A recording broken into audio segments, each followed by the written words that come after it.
नमस्कार दोस्तों, साइकोलॉजी की पाठशाला में आज एक बहुत छोटा सा टॉपिक थ्योरी ऑफ इंटेलिजेंस की सीरीज को आगे बढ़ाते हुए आज हम डिस्कस कर रहे हैं जेपी गिलफर्ड की इंटेलिजेंस थ्योरी को।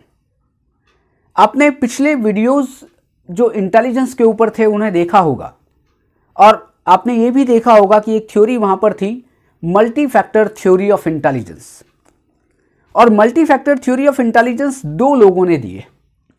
एक का नाम है थॉर्नडाइक, जिनकी थ्योरी के ऊपर पहले एक वीडियो मैं बना चुका हूं, आप उसे साइकोलॉजी की पाठशाला में जाकर आप उस वीडियो को देख सकते हैं। और मल्टी फैक्टर थ्योरी एक जो बहुत इंपॉर्टेंट थ्योरी जो गिलफर्ड ने दी थी वो भी मल्टी फैक्टर थ्योरी ही है। थॉर्नडाइक की थ्योरी पुरानी हो गई और पुरानी होने के साथ साथ उसके ऊपर बहुत ज़्यादा रिसर्च नहीं हो रही है, लेकिन थॉर्नडाइक का समर्थन गिलफर्ड ने किया और अपनी एक थ्योरी डेवलप की, या आप मान सकें कि उसी का एक एक्सटेंशन है ये गिलफर्ड की थ्योरी। गिलफर्ड, जिनका पूरा नाम है Joy Paul Gilford, Joy Paul Gilford, इन्होंने 1965 में अपनी थ्योरी दी, 3 डायमेंशनल थ्योरी। 3 आयामी सिद्धांत आप कह लें, 3 विमीय सिद्धांत आप कह लें, या इसको हम 3D थ्योरी भी कहते हैं, 3D theory of intelligence. 3D इसलिए क्योंकि इसमें 3 डायमेंशंस की बात की है इंटेलिजेंस के, और उन 3 डायमेंशंस में बहुत सारे फैक्टर्स की बात कही है गिलफर्ड ने। और इस थ्योरी का दूसरा नाम है स्ट्रक्चर ऑफ इंटेलेक्ट मॉडल, बुद्धि का संरचनात्मक सिद्धांत। आप इसे किसी भी नाम से जान सकते हैं, आप इसको गिलफर्ड की इंटेलिजेंस थ्योरी के नाम से जान लें, या 3 डायमेंशनल थ्योरी के नाम से जान लें, या स्ट्रक्चर ऑफ इंटेलेक्ट मॉडल के नाम से जान लें। इसमें जो गिलफर्ड ने कहा कि 3 डायमेंशन में या 3 विशेषताओं में बुद्धि को बांटा जा सकता है, और 3 विशेषताएं उन्होंने बताई। जो पहली विशेषता थी जिसको हम कह सकते हैं ऑपरेशन, और हिंदी में आप इसको कहें प्रक्रिया या संक्रिया। दूसरी जो विशेषता है वो है आपका कंटेंट, विषय वस्तु। और तीसरी जो विशेषता है वो है प्रोडक्ट, उत्पाद। इन 3 विमाओं में या 3 डायमेंशन में बांटकर गिलफर्ड ने इंटेलिजेंस को समझाने की कोशिश की है। और उन्होंने कहा कि इंटेलिजेंस को यदि आप देखें तो इन 3 ऑपरेशन, कंटेंट एंड प्रोडक्ट, इन 3 में हर एक में कुछ अपने अपने फैक्टर्स हैं, और उन फैक्टर्स को मिलाते हैं तो पूरे फैक्टर जो गिलफर्ड ने बताए थे वो समझ में आ जाते हैं। गिलफर्ड ने जब इन्होंने थ्योरी को डेवलप किया तो इन्होंने कहा कि इंटेलिजेंस की थ्योरी में या इस अपने 3 डायमेंशनल थ्योरी में टोटल 120 फैक्टर्स होते हैं, 120 कारकों की इन्होंने बात की। लेकिन बाद में इन्होंने अपना और शोध किया, और शोध करने के बाद इन्होंने उन कारकों की संख्या कर दी 150, 150 फैक्टर।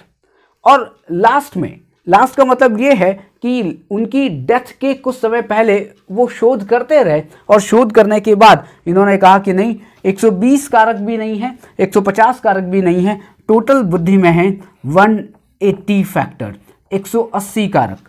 और ये जो 180 कारक हैं ये इन 3 डायमेंशन में इन्होंने डिवाइड किए हैं, जो ऑपरेशन, कंटेंट और प्रोडक्ट हैं। अब हम इन तीनों डायमेंशन को, प्रक्रिया को, विषय वस्तु को और उत्पाद को समझने की कोशिश करते हैं। Operation, content and product. JP Gilford ने ऑपरेशन बताई हैं 6, कंटेंट बताए हैं 5 और प्रोडक्ट बताए हैं 6। इन्होंने कहा कि 180 फैक्टर्स, और 180 फैक्टर्स कैसे होंगे, जब आप 6 × 5 × 6 करेंगे तो टोटल होते हैं 180।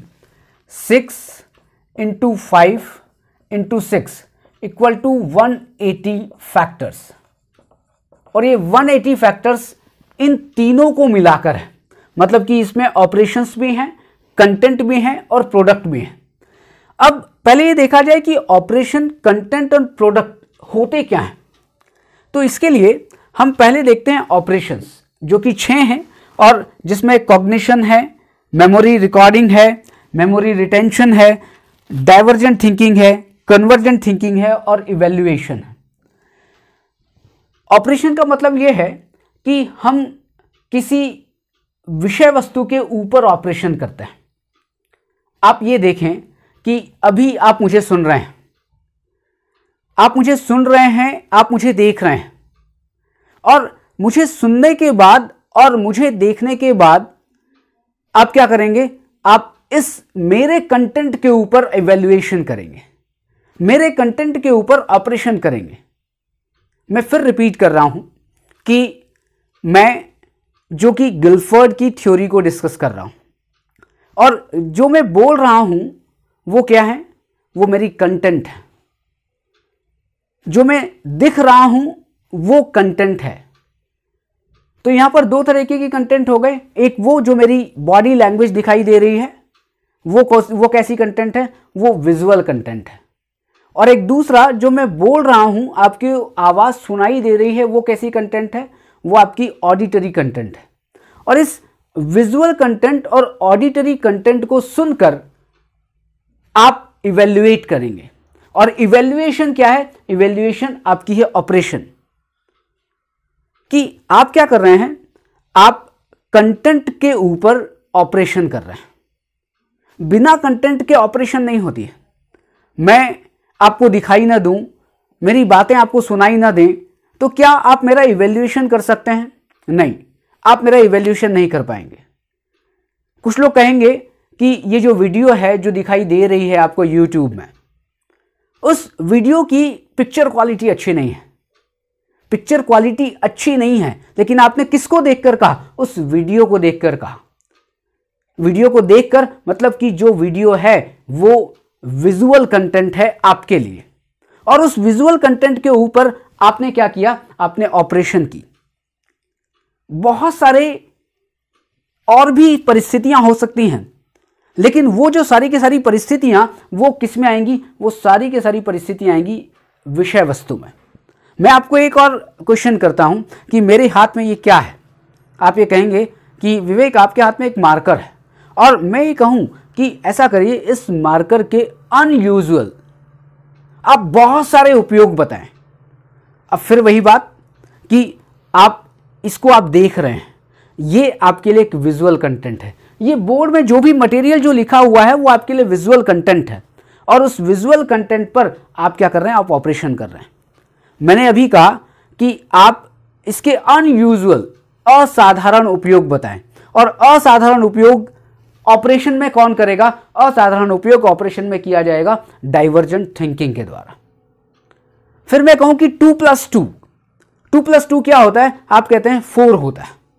2+2 4 होता है। मैं कहूं कि जहां पर धुआं दिखाई देता है वहां पर क्या हो सकती है, तो आप कहेंगे वहां आग हो सकती है। आप कुछ फैक्ट्स के ऊपर काम कर रहे हैं। जो भी बोला जाता है, जो भी देखा जाता है, या कहीं ना कहीं सिंबल्स के रूप में आपके सामने कोई कंटेंट हो सकती है। आप रोड पर जाते हैं, आप ड्राइव करते हैं, और ड्राइव करते करते बहुत सारे सिंबल्स आप देखते हैं जो रोड साइंस जिसे कहते हैं, और वो रोड साइन क्या है? वो सिंबल्स हैं। आप रोड साइन के ऊपर कहां पर रुकना है, कहां पर तेज चलना है, कहां पर रेड लाइट जो संकेत है रुकने का, ग्रीन लाइट संकेत है आपके चलने का, तो आपने रेड लाइट को देखा, और उस रेड लाइट पर, रेड लाइट क्या है? वो है आपकी कंटेंट। उस कंटेंट पर, उस रेड लाइट पर आप ऑपरेशन करेंगे। आप किस तरह की ऑपरेशन करेंगे कि रेड लाइट है, आपने रेड लाइट को समझा, और समझने के बाद आप क्या करेंगे? आप कन्वर्जेंट थिंकिंग कि रेड लाइट का मतलब क्या है? रुक जाना है। और अगर बातें की जाए कि जहां पर अर्थ की बात हो, कि अर्थ विषयक कोई चीजें हों, और अर्थ विषयक चीजों में भी आपको ऑपरेशन करनी पड़ेगी। इसका सीधा सा मतलब है कि एक जो कंटेंट होगी, उस कंटेंट के ऊपर ऑपरेशन होगी। उस कंटेंट के बिना ऑपरेशन नहीं हो सकती। तो जब इन ऑपरेशन और कंटेंट में इंटरैक्शन होगा और उस इंटरैक्शन का परिणाम होगा आपकी प्रोडक्ट। शुरुआत कहां से हुई थी? शुरुआत हुई आपकी कंटेंट से, कि कंटेंट होगी, उस कंटेंट पर आप ऑपरेशन करेंगे, और जब कंटेंट और ऑपरेशन मिलेंगे तो फिर क्या होगा? एक प्रोडक्ट बनेगा। वो प्रोडक्ट एक यूनिट के रूप में हो सकता है, वो प्रोडक्ट एक क्लास मीन्स वर्ग के रूप में हो सकता है, वो प्रोडक्ट रिलेशन के रूप में हो सकता है, सिस्टम के रूप में हो सकता है, ट्रांसफॉर्मेशन के रूप में हो सकता है, या इंप्लीकेशन के रूप में हो सकता है। इसलिए ये समझना बड़ा जरूरी है कि ये तीनों काम कैसे करते हैं, और प्रोडक्ट अकेला नहीं है, कंटेंट अकेली नहीं है, और ऑपरेशन अकेली नहीं है। ये तीनों मिलेंगे। इन तीनों मिलने के बाद कहीं ना कहीं 180 फैक्टर्स होंगे, जिसमें 5 कंटेंट हैं, 6 ऑपरेशन है और 6 आपकी प्रोडक्ट है। जब कंटेंट होगी, उस कंटेंट के ऊपर आप क्या करेंगे? आप ऑपरेशन करेंगे। बिना मेरे वीडियो देखे हुए या बिना आप किसी भी तरीके से मेरे बारे में सुने हुए क्या आप मेरे बारे में इवैल्यूएट कर सकते हैं? आप जब किसी सिस्टम को देखते हैं, जब आप किसी सिस्टम के बारे में सुनते हैं, आप किसी ऑर्गेनाइजेशन के बारे में सुने, आप किसी भी के बारे में सुने, किसी के बारे में देखें, और देखने या सुनने के बाद आप ऑपरेशन कर रहे हैं, मतलब यहां फिर 2 कंटेंट आ गई, एक विजुअल और दूसरी ऑडिटरी। तो लेकिन ऐसा जरूरी नहीं है कि हर जगह विजुअल या हर जगह ऑडिटरी कंटेंट होगी। वहां पर 5 टाइप की कंटेंट हो सकती है। अगर बिहेवियरल कंटेंट की बात की जाए तो मेरी आप बॉडी लैंग्वेज देख रहे हैं, इस बॉडी लैंग्वेज में कहीं ना कहीं व्यवहारात्मक एक कंटेंट भी हो सकती है। लेकिन कंटेंट को एक दूसरे से अलग करना बड़ा मुश्किल है, क्योंकि मैं अभी जहां पर बोल रहा हूं, मेरा जो वीडियो आप लोगों को दिखाई दे रहा है, यहां पर विजुअल कंटेंट भी है, ऑडिटरी कंटेंट भी है, और कहीं ना कहीं मैं कभी किसी सिंबल्स की बात करता हूं, कहीं किसी में बिहेवियरल कंटेंट की बात कर रहा हूं। मेरे ही वीडियो में आपको 3-4 कंटेंट दिखाई दे सकते हैं, और उन कंटेंट के ऊपर आप ऑपरेशन करते हैं। जब ये कंटेंट एंड ऑपरेशन मिलेगी तो उसका परिणाम क्या होगा? उसका परिणाम होगा प्रोडक्ट। और प्रोडक्ट 6 हैं: unit, class, relation, system, transformation and implication. ये एक बहुत इंपॉर्टेंट थ्योरी है और इसके ऊपर बहुत सारे रिसर्च हो रहे हैं। और ये जो मल्टी फैक्टर थ्योरी है वो 2 लोगों ने दी थी, जैसा कि हमने देखा है।